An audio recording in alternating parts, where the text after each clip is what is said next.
Amin. Puji Tuhan, silakan duduk. Selamat pagi, selamat kita boleh bertemu dalam kasih Tuhan Yesus Kristus. Bapak sudah diberkati pagi yang indah ini. Amin. Yang kita sembah adalah Allah yang luar biasa yang boleh menolong kita semua. Puji Tuhan, kita tadi sudah mendengarkan satu persembahan Anggung Melintang ya. Mungkin sedikit berbeda begitu saudara, karena langsung dipimpin oleh Pak Gurunya ya, Bapak Petrus KCG. Nah, tim Anggung Melintang ini nanti akan hari Selasa akan berangkat menuju kota Jakarta, karena hari Rabunya akan mengisi di satu acara konferensi internasional penginjilan gereja-gereja aliran Pantekosta se-Asia Tenggara yang akan diadakan di Jakarta, di Citraland. Kebetulan yang menjadi panitia adalah Gereja Pantekosta Indonesia Majelis Pusat, yang dalam hal ini dari Departemen Penginjilan ya.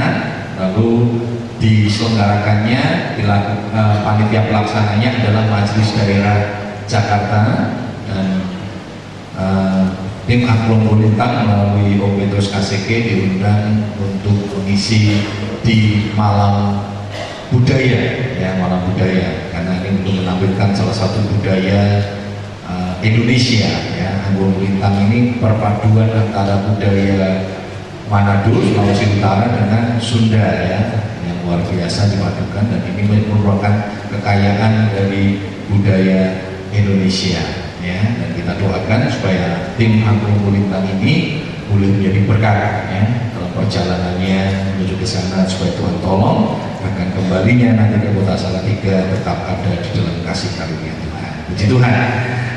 Nanti kita akan nikmati lagi setelah firman Tuhan ya, ada 2 lagu lagi yang akan disampaikan. Puji Tuhan, kita langsung saja akan bersama-sama melihat firman Tuhan yang terdapat dalam kitab Filipi 4 ayat yang ke-13. Filipi pasal 4 ayat yang ke-13. Kalau saya temukan sekali lagi, sama kita bangkit berdiri bersama-sama. Kita mau baca ayat ini secara bersama-sama. Ayat yang sangat kita kenal. Pada pagi yang indah ini kita rindu, kita akan bersama-sama menikmati kembali Filipi 4 ayat yang ke-13. Filipi 4 ayat yang ke-13. 2, 3. Segala perkara dapat kutanggung di dalam Dia yang memberi kekuatan kepadaku. Amin. Puji Tuhan, silakan duduk. Ini luar biasa saudara ya. Sebenarnya kalau kita mau betul-betul menelaah lalu setiap firman Tuhan, bahkan bukan hanya menelaah, menjadikan firman Tuhan itu bagian di dalam hidup kita, maka kita tidak perlu takut menghadapi hidup ini. Satu ayat saja saudara, satu ayat saja ini sudah mencakup seluruh persoalan yang kita hadapi di dalam aspek hidup kita. Ya, dikatakan tadi segala perkara dapat kutanggung di dalam Dia yang memberi kekuatan kepadaku. Dikatakan segala, semua, tak terkecuali dapat ditanggung. Dapat ditanggung. Jadi memang berarti kata kutanggung itu berarti memang hidup ini Tuhan izinkan bahwa setiap kita itu menanggung beban. Masih ingat dalam kitab Ibrani 12 dikatakan kita ini menanggung satu beban yang sama di dalam kehidupan kita sebagai umat manusia. Kitab Ayub jelaskan juga kepada kita bahwa hidup itu berat, hidup itu penuh dengan tantangan. Jadi jangan pernah bertanya kepada Tuhan atau bahkan meminta kepada Tuhan supaya hidup itu tanpa persoalan. Saudara bisa merasakan penyertaan Allah, saudara bisa merasakan bahwa Allah itu memberkati kita. Ada kata Ebenezer, sampai di sini Allah menyertai kita. Sebelum Yesus naik ke surga, ya, Tuhan Yesus berkata, aku akan menyertai engkau sampai akhir zaman. Nah saudara bisa melihat penyertaan Tuhan melalui apa? Melalui perkara, melalui persoalan, melalui masalah. Kita baru bisa melihat bahwa Tuhan itu mengasihi kita. Kalau ada orang tua yang berkata kepada anaknya, anakku, aku sebagai orang tuamu, aku sebagai ayahmu, aku sebagai ibumu, betapa mengasihimu. Aku akan membela kamu, aku akan selalu menyertai kamu. Nah saudara, anak ini tahu bahwa orang tuanya benar-benar menyertai dia, mengasihi dia, membela dia pada waktu apa? Pada waktu anak ini sedang menghadapi persoalan. Ketika anak ini menghadapi masalah. Nah saudara, persoalannya bukan masalahnya, persoalannya bukan perkaranya, tetapi firman Tuhan katakan segala perkara dapat kutanggung di dalam Dia yang memberi kekuatan. Ini kuncinya saudara. Jadi persoalannya sebesar apapun ada persoalan karena ada solusi. Ya, ada jawaban yang Tuhan sudah siapkan, yaitu bahwa segala perkara itu dapat kutanggung.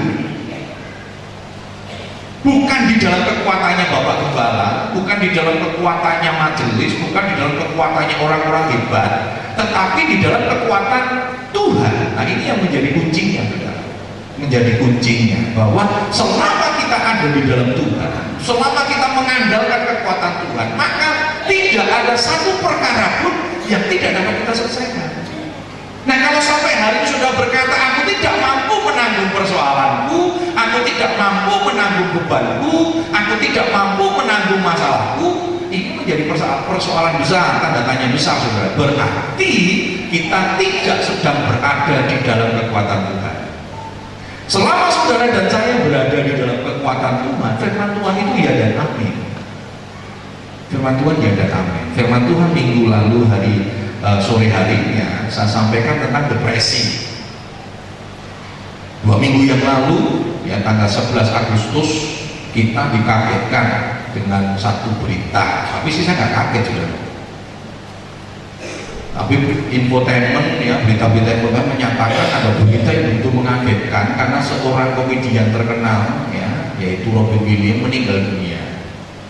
Yang semakin mengagetkan lagi, beberapa jam kemudian dilansir ternyata meninggal dunia bukan karena sakit penyakit tetapi bunuh diri. Beberapa jam kemudian dilansir bunuh dirinya dengan cara menggantung diri. Lalu berkembang lagi menggantung diri. Kenapa dia menggantung diri? Karena mengalami depresi. Depresinya berbagai macam hal ya.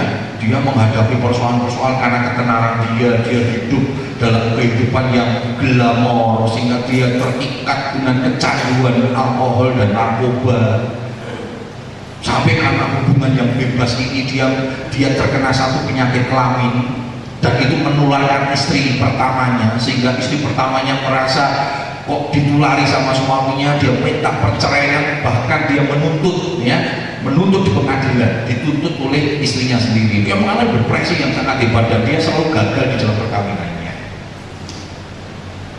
Lalu akhirnya dia bunuh diri. Kenapa bunuh diri? Karena menganggap perkara yang ditanggungnya ini dia tidak mampu lagi menghadapinya. Dia tidak mampu menghadapi beban yang begitu berat. Akhirnya keputusannya apa? Gantung diri. Betapa ironis, Alkitab juga mencatat saudara, ada orang yang menggantung diri yaitu Yudas. Ketika dia berbuat dosa, berbuat salah, lalu rasa kebersalahan itu selalu menghantui hidupnya. Hati-hati saudara. Tuhan Yesus sudah berikan solusi bagi dosa kita. Firman Tuhan katakan apa? Dosa semirak kenisi disucikan sampai seputih salju oleh darah Yesus. Cuma jangan berbuat dosa terus saudara. Dosanya disucikan semirak kenisi, hari ini berbuat dosa minta ampun, besok gak dosa lagi saudara. Jangan lupa saudara, iblis itu luar biasa. Dia akan tuntut kita, dia akan tuduh kita, sehingga kita rasanya tidak bisa keluar dari rasa kebersalahan itu, seperti yang dialami oleh Robin Williams dan Yudas Iskariot. Akhirnya gantung diri, akhirnya bunuh diri saudara. Kenapa? Karena merasa bahwa perkaranya gak bisa ditanggung. Kenapa gak bisa ditanggung? Karena mereka menghadapi dengan kekuatannya sendiri, tidak mampu.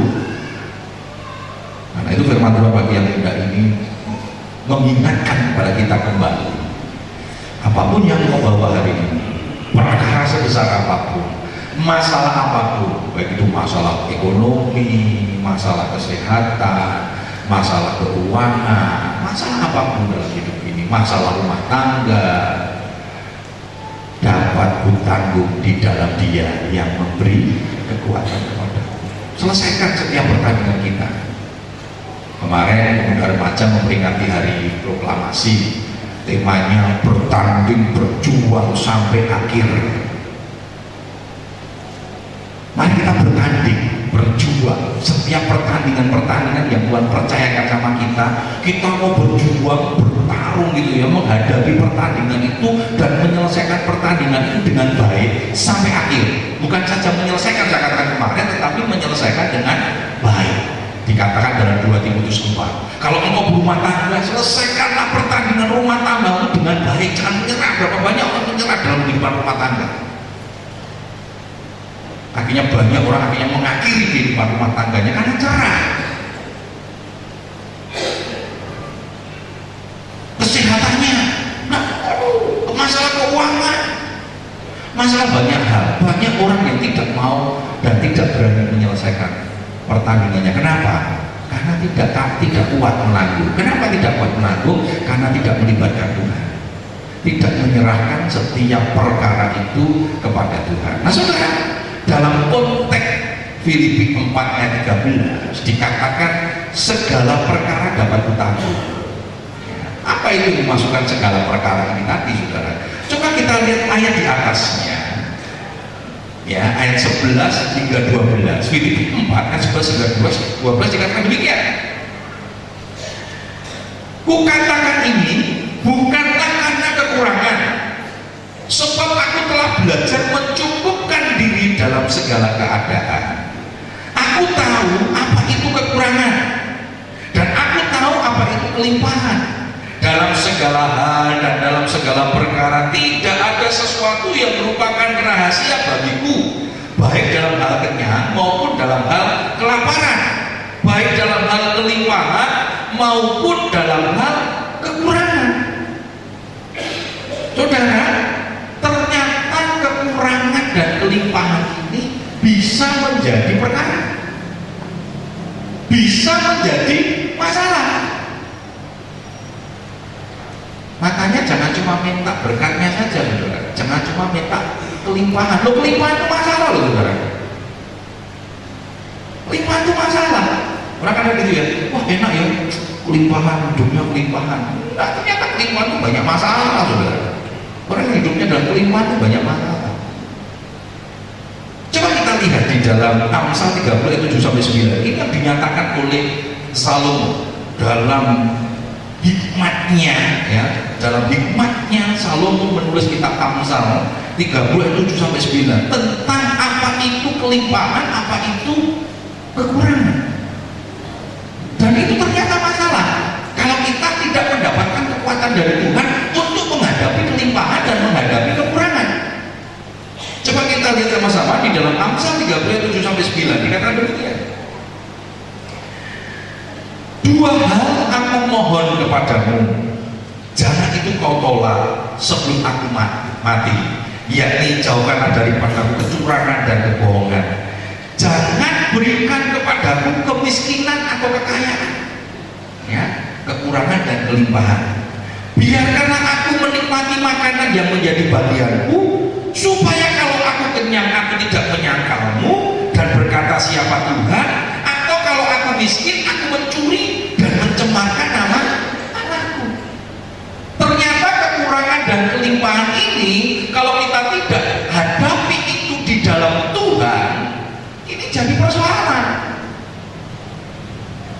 Ada orang miskin mencemarkan nama Tuhan karena kemiskinannya, dia jadikan alasan kemiskinannya. Nah, saya miskin, saya mencuri, saya lakukan hal-hal untuk mencukupi kebutuhan saya. Itu ada dikatakan oleh Salomo. Lalu kalau kaya, dia lupa, ya, dia lupa lagi mengandalkan Tuhan, lupa bersyukur bahwa kekayaannya itu didapat karena kasih Tuhan, karena anugerah Tuhan. Orang ini menjadi sombong. Masih ingat firman Tuhan tahun lalu, ya, saya sampaikan, orang kuat itu, ya, ada tiga. Pertama apa? Mampu menguasai kekurangan.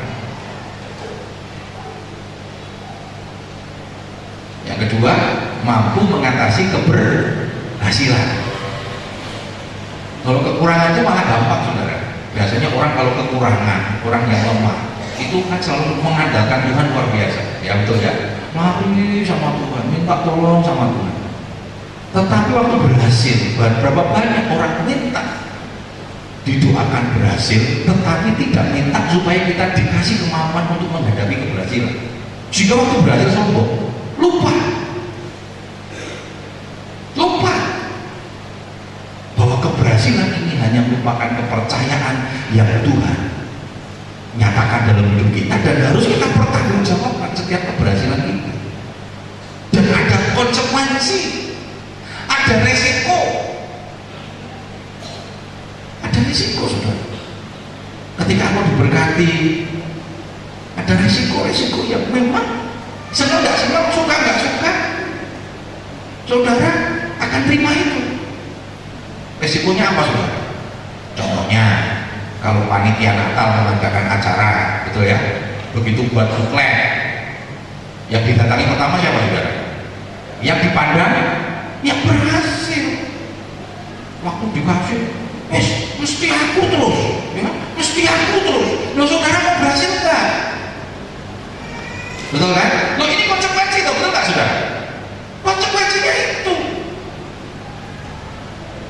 Saya mengembalakan di PDI Siloam. Di Jawa Tengah, di PDI Siloam dianggap salah satu gereja besar, saudara. Konsekuensinya apa? Ya didatangi tiap minggu. Atau apa, Tuhan yang mau bangun, datang kemari. Dan saya nggak bisa berkata begini, peringin menang, nggak bisa, saudara. Itu konsekuensi dari apa yang Tuhan percayakan pada saya. Jangankan saya di Siloam, saya di kandang sapi saja, saudara. Wes kandang, saudara. Cuma ada kandang sapi, saudara. Ya di kota Solo kan, saya ada kandang sapi, saudara. Bisa bayangkan tuh kandang sapi itu apa sih? Ya telek, saudara, banyaknya. Tapi begitu saya jadi majelis wilayah, datang semua. Minimal asal wilayah 7, masuk wilayah 7 itu Solo, Klaten, dan Sragen. Waktu saya jadi majelis wilayah, baru diangkat majelis wilayah, saudara. Di Duano ada hamba Tuhan ngomong, oh besok saya kesana ya om. Ngapain? Bawa proposal. Ya saudara sih, masa nggak bisa? Wah, besok nggak bisa, saudara. Senang nggak senang ya kita terima. Itu baru jadi majelis wilayah. Waktu saya jadi MD kan masih di kandang sapi, sudah. Tetap di kandang sapi jadi MD, sudah. Baru dilantik. Bukan hanya wilayah 7, wilayah 1 sampai wilayah 10 itu mencakup seluruh Jawa Tengah, saudara. Sudah kan? Oh, saya besok mampir ya. Jadi waktu itu kami di Solo ada 2 MD, Pak Ornian dan saya. Pak Ornian sekretarisnya, saya wakil sekretaris, saudara. Saya udah di data kedua, asal dari Pak Ornian tanya ke saya. Ya kadang kalau ke Pak Ornian dulu, Pak Ornian tanya, sudah depannya Pak Agus, katanya. Habis ini kan. Loh, saudara, itu sebuah konsekuensi. Nah, banyak orang mau berkatnya, mau keberhasilannya, mau jabatannya, tetapi tidak mau konsekuensinya. Nggak bisa. Saudara, jabatan di perusahaan semakin tinggi, tuntutannya lebih besar nggak? Lebih besar, nggak ada. Maunya gaji supervisor, maunya gaji manajer, tapi kerjaan karyawan. Mana bisa, saudara? Nggak bisa. Jadi harus ada konsekuensi yang kita terima, dan itu butuh kekuatan dari Tuhan. Kalau saudara andalkan kekuatan dari diri kita, nggak mampu, saudara. Pusing-pusing. Saya nggak bisa tolak semua yang datang dan kita terima. Ya kalau pas nggak ada ya minggu depan ya, bulan depan ya, itu dulu, saudara. Tapi itu sudah konsekuensi. Saya nggak pernah marahin mereka. Kok mereka menang? Walaupun pada waktu saya merintis dulu saya berapa keliling-keliling, saudara. Tapi saya nggak bisa pakai patokan itu untuk mereka, nggak bisa. Karena itu sebuah konsekuensi dari apa yang Tuhan percayakan dalam hidup kita. Jadi menghadapi keberhasilan itu juga nggak gampang kalau kita tidak meminta kekuatan sama Tuhan. Karena itu jangan asal minta keberhasilan kalau engkau tidak mau menanggung akibat dari sebuah keberhasilan. Firman Tuhan katakan kan, kalau engkau setia dalam perkara kecil, Tuhan kasih apa? Bukan hadiah, bukan hadiah. Dikasihnya tanggung jawab. Karena kita tidak katakan kalau kamu setia dalam perkara kecil tak kasih hadiah, enggak loh saudara. Dikasih tanggung jawab. Jadi berkat itu juga tanggung jawab, dan firman Tuhan katakan itu sesuai dengan kesanggupan. Punya rumah gede sama rumah kecil enak mana sih? Nah, gede ya. Maunya rumahnya gede, tapi pajaknya maunya rumahnya tipe 54, pajaknya tipe RSSSS. Rumah sangat sempit. Saya bersyukur saudara ya, saya waktu melihat ada teman yang punya rumah gede ya, dia di daerah dekat apa namanya Jajar sana. Saya bilang ini, yo rumahmu gede tapi jauh kemana-mana. Rumah saya kecil tapi dekat kemana-mana. Saya bilang, lo maksudnya dekat ke kamar mandi, dekat ke kamar tidur gitu saudara ya, dekat ke dapur gitu kan, dekat saudara. Rumah RSS kadang ya wes dapurnya ya di situ, tempat tidurnya ya di situ. Kamu kan jauh ya, yang ke dapur aja jauh sekali. Ada orangnya gitu sudah ya, rumahnya gede begitu kena pajak larangan. Loh saudara, kalau nggak mau kena pajak listrik mahal ya cari rumah yang sempit-sempit saja. Itu konsekuensi semua. Ya, kadang manusia gitu sudah mau menikmatinya gede, tetapi giliran kewajibannya yang kecil, nggak bisa. Demikian juga di hadapan Tuhan. Jadi firman Tuhan katakan tadi segala, tapi di dalam Tuhan itu dapat ditambah. Kenapa? Karena itu dipercayakan sama Tuhan. Tuhan kasih kemampuan. Kalau keberhasilanmu itu karena Tuhan, Tuhan kasih kemampuan. Tidak semua keberhasilan datangnya dari Tuhan. Ada keberhasilan karena simbol sana, simbol sini, sikat sana, sikat sini, korupsi sana, korupsi sini. Makanya nggak mampu saudara. Akhirnya masuk bui. Karena keberhasilan yang datangnya bukan karena Tuhan. Jadi pagi yang indah ini, biarlah kita punya hikmat seperti Salomo yang berkata, Tuhan jangan berikan aku kekayaan dan kemiskinan. Nah saudara, kalau berdoa apa saudara? Tuhan kasih aku kaya, Tuhan berkati terus saudara, betul nggak saudara? Nggak tahu konsekuensinya berkat itu. Berkat itu ada tuntutan. Sama mengajarkan apa saudara? Tapi berikanlah apa yang menjadi bagianku. Luar biasa saudara ya. Biarkanlah aku menikmati makanan yang menjadi bagianku. Ini luar biasa saudara. Jadi kalau berdoa, minta bagian kita. Kalau bagian kita Tuhan yang tahu, betul nggak saudara? Bagian kita kan Tuhan yang tahu. Kalau kita makan, mama kita kan tahu sudah ya, istri saya tuh tahu sudah, ngasih makan suaminya, nasinya seberapa, anaknya yang pertama seberapa dia tahu, anaknya kecil tahu. Kalau saya kadang suka salah sudah, saya pikir, wah anak kurus dia parah, wah keduanya udah habis. Istri saya bilang, saya kata mana, ada dihabiskan. Saya bilang, kamu ngasih sebanyak-banyak kok. Maksud saya kan apa ya saudara? Anaknya kurus-kurus, tak puas semua, kasih muka dan parah gitu kan, lemu gitu. Ternyata bukan bagiannya. Ya, bukan bagiannya, sampai gedek-gedek terus. Habiskan, ya tidak bisa. Dia harus bilang, kamu kebanyakan. Bagian yang besar sama yang kecil beda. Dia tahu kalau pesan-pesan makanan kita makan, dia ngerti bagiannya. Kadang kalau ada yang bilang, minta ini lagi nih, apa? Mampu nggak? Habis nggak? Nggak apa-apa, mau makan banyak nggak apa-apa, yang penting dihabiskan. Habisnya kenapa? Karena orang tahu bagian anaknya, kemampuan anaknya. Tuhan kita tuh tahu bagian saya, bagian bapak ibu saudara. Minta apa yang menjadi bagian kita. Jangan minta bagiannya orang lain. Berapa banyak kita ini stres, akhirnya nggak mampu nanggung beban. Kenapa? Yang diminta bagiannya orang lain. Tuhan kok yang sana diberkati ini, kok yang ini diberkati ini, kok aku berkatnya cuma ini. Ngotot minta yang di sana. Akhirnya berkatnya nggak pernah dinikmati, kita stres sendiri.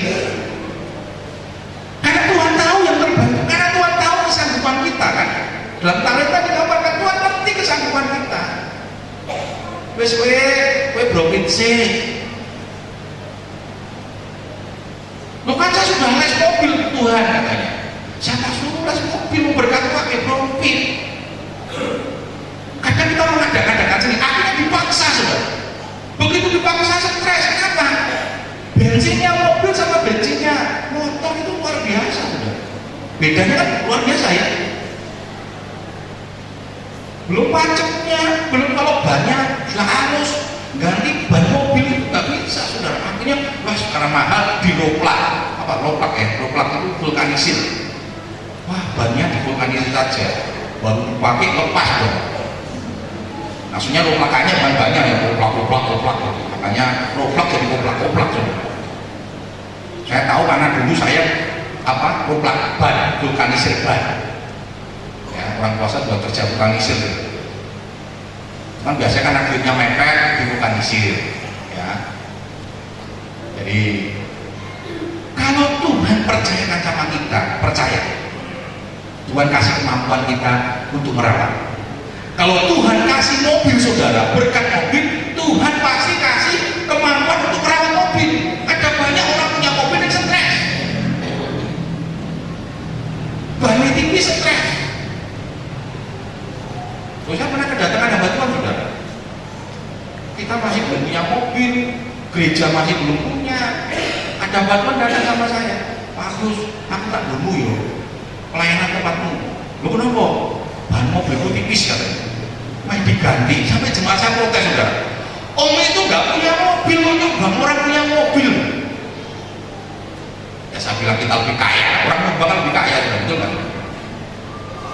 Nah saudara, kalau berkat itu datangnya Tuhan dari Tuhan, Tuhan akan kasih kemampuan kita untuk mengatasi berkat itu. Kalau Tuhan kasih sudah mobil, Tuhan akan kasih kemampuan untuk memelihara mobil itu. Jangan dengan iman saudara. Aku tunggu mobil dengan iman. Loh, bener gak dengan iman? Lalu untuk apa mobil itu? Setiap bulan dengan iman, bayar pajak dengan iman. Tuhan itu akan kasih sesuai dengan kemampuan kita. Dan nikmatilah apa yang menjadi bagian. Kalau bagianmu nanti sudah memang mobil, ya Tuhan akan kasih mobil. Kalau bagiannya sepeda motor, ya Tuhan kasih sepeda motor. Kalau bagiannya sepeda ontel, nikmati sepeda ontel. Saya kemarin ketemu dengan pemilik Kriatin Irah, ya orang pengusaha. Dia tinggalnya di Lipu Karawaci ya. Soal kami sering pakai di Kriatin Irah, gereja kita juga ada korporat dengan sana. Kalau ada tamu kita nginep di sana ya. Tamu-tamu dan senang, karena saya senang karena itu bisa bentuknya seperti gesos gitu ya. Nah kami bertemu lalu saya kenalkan dengan oleh karyawannya. Oh ini Pak Pendeta Agus yang sering pakai di tempat ini kalau acara-acara dan sebagainya. Kemudian kami ada hamba-hamba Tuhan kemarin rapat sehingga saya inapkan di sana ya. Oh dia berkata, di mana Pak? Di Salatiga. Oh enak di Salatiga ini, enak, udaranya enak, ya kondisinya enak. Saya kalau di Salatiga Pak, saya nggak mau pakai mobil, nggak mau pakai bromit, jalan terus. Loh saudara, orang kaya punya mobil malah pengen jalan ya. Kita yang jalan, wah aku melaku terus. Orang kaya sampai kalau diantar sama pegawainya bilang, nah aku tak jalan nih, aku mau jalan di Salatiga, di sana di Tangerang, nggak bisa jalan-jalan seperti ini. Saudara kalau di Jakarta mau jalan-jalan saudara, nggak bisa saudara. Di terasnya saudara dipakai itu pedagang kaki lima, dipakai itu sepeda motor. Jadi jalan itu mikir-mikir saudara. Nah dia di sini betapa nyamannya, jualan tangannya bisa bugar-bugar. Saudara jalan di Jakarta makan nyampe orang saudara. Lo betul, nggak bisa saudara. Kondisinya tidak memungkinkan. Tapi dia bilang, saya jalan, saya mau menikmati. Luar biasa saudara. Kita yang jualan ini nesu-nesu sama Tuhan. Oh aku lupa bromit, lupa mobil. Ternyata kadang beda saudara ya. Ternyata kenikmatan itu bisa berbeda saudara. Kenikmatan itu bisa berbeda. Orang yang kaya, saya pernah ajak seorang orang yang cukup kaya makan wedangan di kaki lima Solo saudara. bukan wedangan sekarang. Kalau sudah pergi ke Solo itu wedangan sekarang wedangannya orang-orang kaya, saudara. Yang dibuka beberapa tempat wedangan, ada yang namanya rumah loji, rumah lawa. Oh, itu yang datang sana orang-orang kaya. Nasi bandeng satu pincuk ini 4.000, 5.000. Ya kalau di sini 1.000 ya. Kalau pergi ke Pancasila, kadang saya ajak Pancasila, saudara. Staf Pancasila. Ya, saya bilang nikmati, bukan ngirit gitu, saudara. Ya makan orang 8 udah nama 30.000, luar biasa, saudara. Luar biasa. Kalau di situ udah makan 5 piring boleh, 5 piring, 5 bungkus, saudara. Satu bungkus cuma 1.000, saudara. Ya, wedangan itu di Solo saya udah lain wedangan. Udah wedangan kaya, itu orang-orang kaya semua ya. Nah, saya ajak yang betul wedangan di pinggir jalan. Waktu dia makan, oh enak, wedangan enak. Jadi saya ke Solo kejaknya wedangan, saudara. Saya bilang kalau di Jakarta nggak berani, bukan apa, saudara, karena status dan jabatan. Wah, wong direktur kok mangan ini pinggir jalan wedangan, irit kan duit kan lucu, saudara. Saya sebenarnya pengen senang, sudah gitu-gitu, sudah makan yang dibikin lesehan. Coba kalau sudah lihat saya lesehan, bukan saya nggak mau, sudah, tapi kalau diajak rame-rame mau, sudah sendirian ya. Wedangan pinggir jalan begitu, sudah. Saya baru wedangan sama kaki diangkat nongkrong, sudah. So cematnya begini, Pak kan gitu, mana yang ngomong orang dupe ini dia cemati, kakek kok, sudah. Memang kadang kondisi itu ada tanggung jawab yang kita nggak bisa seenaknya. Kita nggak bisa seenaknya. Sampai hari ini, sudah, saya itu nggak bisa biliar. Kamu tanya biliar bisa nggak? Nggak dosa, kan olahraga kan biliar. Tapi kan imitnya dari sejak saya remaja pemuda, kalau di Solo, sudah, mama saya udah waduh, paling lebune biliar tak ajar. Mama saya itu galaknya luar biasa. Paling lebih biliar tak ajar. Jadi sampai hari ini saya nggak berani, sudah. Di depan lihat, oh begitu melihat, oh pengen, saudara. Sampai hari ini nggak bisa. Coba bayangkan, saudara. Saya pergi di sini ada biliar, saudara. Ada tempat ya? Ada. Wah, mesti tertular ya, saudara ya. Saudara bayangkan saya masuk tempat biliar, saya nggak mau main, tidak mau, hanya pengen main biliarnya saja. Begitu saya masuk, apa yang saudara katakan? Pendito dolan biliar itu. Padahal pendito dolan layangan nggak apa-apa, saudara. Biliar mandi sekali. Kenapa? Ada imit. Tapi itu konsekuensi. Itu tanggung jawab yang harus kita terima. Senang nggak senang, suka nggak suka kan? Nah, itulah resiko yang Tuhan katakan tadi. Kita dapat diberikan satu kemampuan untuk menghadapi keberhasilan dan kekurangan. Segala perkara dapat kutanggung. Tuhan kasih kemampuan, dikatakan segala perkara dapat kutanggung di dalam Dia yang memberikan kekuatan. Kata memberi kekuatan, empower, jadi menguasakan kuasa, menguasakan kuasa. Kalau sudah menguasakan kuasa, sudah, oh itu seperti orang apa? Ketika kita diberi kuasa, diberi surat kuasa, itu seperti orang yang memberi surat kuasanya, wewenangnya itu sama seperti orang yang memberi kuasa. Itulah empowering, menguasakan. Dan yang memberi kuasa Tuhan. Tuhan itu tidak terbatas kuasanya. Ada 3 macam kuasa, kan? Saya pernah sampaikan. Yang pertama itu eksosia dalam Yohanes 1:12. Itu kewibawaan sebagai seorang anak Allah. Begitu Jokowi dinyatakan menang dalam perhitungannya KPU, saudara, itu Solo jadi wah, daerahnya dia, daerahnya di rumahnya Jokowi, saudara, itu orang nggak bisa sembarangan lewat, dijaga polisi, diamankan karena ini presiden terpilih hasil KPU, dijaga, saudara. Wah, anaknya nggak bisa seenaknya sekolah, nggak bisa lagi Jokowi wedangan, nggak bisa, saudara. Ini pas Pampres baru ngatur strategi bagaimana mengatasi Jokowi yang suka belusuan ini. Loh, karena nggak gampang, saudara. Belusuan itu banyak orang kan, mereka salaman, bless. Ya, di pasar kan orang nggak bisa. Jadi Kalau kita lihat presiden-presiden yang apa namanya, apalagi Amerika saudara ya, Obamanya dada-dada seenaknya salaman, itu jelalatan matanya tuh banyak sekali sudah. Itu pengawal pribadinya itu sampai dari 1, dari 2, dari 3 itu prihatin setiap gerak-gerik ini mencurigakan, tangkap dulu, maksudnya tangkap dulu. Anaknya sekarang, oh nggak bisa saya anaknya saudara. Orang nggak bisa menyek saudara, hanya anak Jokowi sekarang, oh sing ngerapok bukan anaknya saudara, sing ngerapok polisi saudara. Apalagi begitu dinyatakan sah, pas Pampres yang jaga saudara. Nggak bisa sudah karena kenal, ini oleh dilus-lus itu ya, oh nanti sek saudara. Dicek di tangannya ini ada apa namanya mengandung virus atau tidak. Loh betul saudara. Bukan karena anaknya hebat. Kenapa anaknya ditakuti? Karena ada otoritas bapaknya, ada wibawa orang tuanya. Kita anak Allah saudara. Kita ada wibawa Tuhan dalam hidup kita. Karena itu berperilakulah seperti anak Tuhan. Berapa banyak ya anak-anak presiden yang akhirnya dicerca, kan dimaki-maki, karena apa? Perilakunya tidak menunjukkan seperti anak presiden. Saudara, kita adalah anak Allah, kita punya wibawa Tuhan. Yang kedua, Kratos itu otoritas atas kuasa gelap, atas setan. Efesus 6 ayat 10, hendaklah kamu kuat di dalam kuasanya. Ketiga, dunamis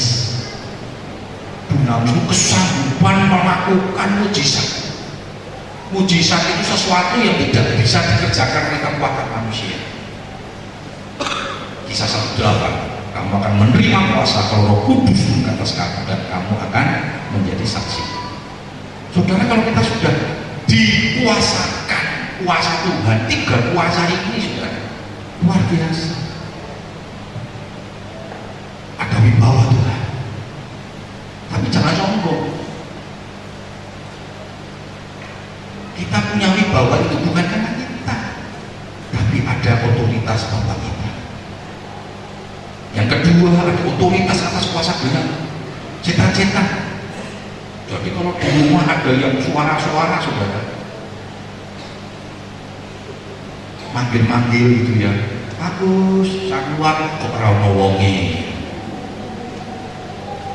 Diketok-ketok, dibuka, kok gak ada orangnya. Oh, jangan takut saudara, dalam nama Yesus setan pergi saudara. Ketok-ketok lagi, wes sakar orang gitu saudara.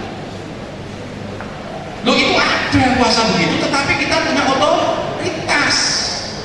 Kami kalau orang-orang sekolah kitab itu biasa saudara ya, sekolah Alkitab itu biasanya terkenal angker. Sekolah kitab Salatiga, sekolah kitab Benji, angker. Kenapa angker saudara? Biasanya sekolah Alkitab waktu bangun itu kan dengan doa dan puasa. Betul ya? Mungkin Pak Guru ingat juga waktu pertama kali sini sudah. Biasanya kan dengan doa puasa. Kenapa doa puasa? Karena dananya seret. Makanya cari tempat-tempat yang murah. Nah, tempat-tempat murah kan biasanya dana-dananya orang nggak mau beli, dibeli sama sekolah kitab saudara. Itu dulu sekolah kitab di sumurnya belakang. Makanya pernah ada orang dibunuh sudah di situ, dimasukkan ke dalam. Kami orang sekolah kitab Salatiga itu kalau tidur cuma selimut ditarik-tarik itu udah biasa saudara. Tidur selimut ditarik-tarik gitu. Anu mahasiswa baru seperti orang kata apa? Tidien. Ya, tidien itu kan seperti orang tidur tapi seperti orang apa nggak bisa bangun. Nah, biasanya kita bangun, mana sembahyang, nggak sembahyang pasti.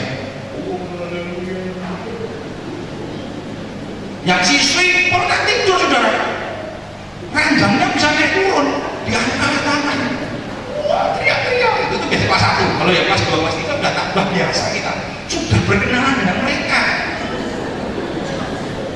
Makanya kita katakan, kamu tidur jangan nyamuk. Ya sudah saudara, saya pernah tidur sembahyang dulu saya tuh pakai bakiak. Kenapa pakai bakiak?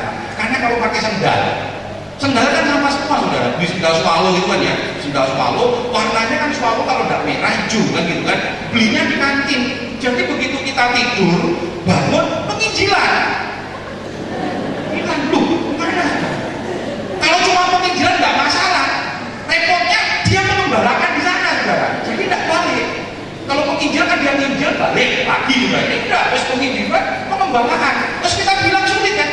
Ukurannya kan paling 3742. Saya bilang ini sendal saya. Wah, aku juga punya sendal selalu katanya. Ini aku sudah. Makanya saya pakai bagian. Dan setelah kita pakai bagian juga. Kenapa bagian? Jadi biasanya kalau kita makan itu kan bareng, ya. Semua makan itu bareng. Kalau saya pagi hilang sendal saya, ya saya bilang ini tenang aja. Nanti bagian saya akan kembali ke saya. Pasti teriak-teriak. Kalau makan aku tungguin juga. Oh, makin-makin lah. Makin-makin. Ini makin-makin. Gitu kan? Balik ke bagian saya bilang.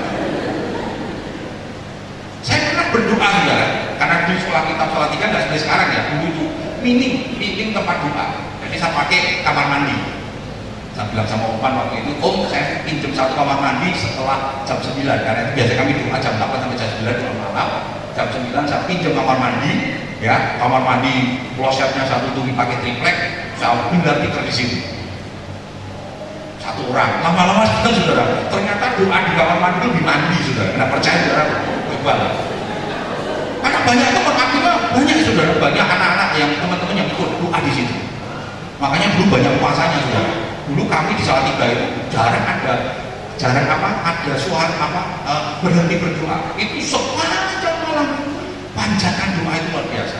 Begitu angkatan saya ngajar di sana, saya ngajar di sana saat ini sudah tengah malam hening sepi. Nah, makanya zaman dulu hamba Tuhan betul-betul dipakai itu luar biasa. Kami doa, saya lepas tagline-nya bisa kotak, ya sudah apa? Kuasa-kuasa itu ada, setan ganggu, lalu supaya kita percaya. Lalu kita mengabdi sama dia. Salah, Tuhan kasih otoritas, kasih kratos. Otoritas atas kuasa-kuasa dia. Jangan takut sudah. Kemarin saya baru ada teman, ya, yang kami sudah seperti keluarga, yang cerita dia punya adik di kota Jakarta itu di daerah Serpong ya. Mamanya dari lantai 3 itu juga dari lantai 2 itu jatuh 3 meter. Jauh cinta-cinta jauh begini. Ternyata rumahnya itu angker. Karena pernah satu kali mamanya tidur dipanggil-panggil sama mantunya. Waktu keluar mantunya tidur di dalam. Dan itu sering terjadi. Terus dia tanya gini, perlu didoakan ya Gus yo. Ya Pomrono ya. Terus saya tanya gini, percaya gak kamu bahwa Tuhan itu berkuasa? Percaya. Ya wes rasa aku nek ono sembahyang. Bahwa kuasanya sana mau memberikan otoritas loh. Kenapa harus ke sana? Kamu juga punya anak-anak. Kamu punya otoritas. Ya. Setan itu kan takut sama kita. Karena kita ada otoritas, bukan otoritas. Kita dikuasakan dengan kuasa Tuhan. Saudara, kalau kita mengenal kebenaran firman Tuhan ini, apa yang menjadi ketakutan kita hari-hari ini? Apa yang menjadi kekhawatiran kita hari-hari ini? Ada yang khawatir dengan sakit penyakit, ada yang khawatir dengan masalah-masalah kehidupan kita, ekonomi, apapun. Ingat firman ini, segala perkara dapat kutanggung di dalam Dia yang memberikan kekuatan. Kalau engkau yakin saudara sudah dikuasakan oleh kuasa Tuhan, tidak ada satupun yang membuat kita khawatir, tidak ada satupun yang membuat kita menengah. Kalau saudara mengenal kuasa Tuhan itu yang sesungguhnya, kuasanya begitu dahsyat, kuasanya begitu hebat. Bagi yang tidak iman, kita datang sama Tuhan, serahkan segala perkara, masalah yang mungkin hari-hari ini membuat kita menjadi khawatir. Ingat, segala perkara dapat kutanggung